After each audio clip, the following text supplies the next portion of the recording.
ko, isang malaking karangalan. Kilala kita. Isa ka sa 7 sinubigatan ng bayan ng Kirin. At ang espada mong yan ang samehada. Nabalitaan ko nga palang kinalaban mo noon ang pagitong si Samusa. Tama ka.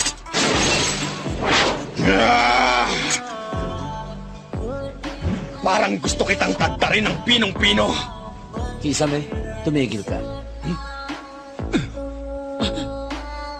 Kapag nakipaglabang ka sa kanya na sabayan, magiging sugatan ka lang.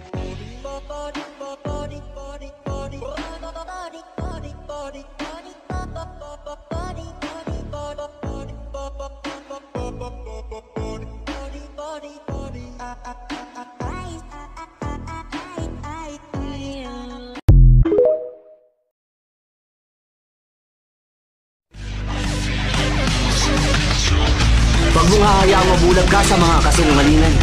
Ang isang taong hindi magawang tanggapin ang sarili ay nakatakdang mabigo. Ang isang taong henyo na taglay ang lahat, hindi makakaintindi kahit na kailan. Kung ano at sino ako ngayon, ito ang gusto ko, wala nang iba pa.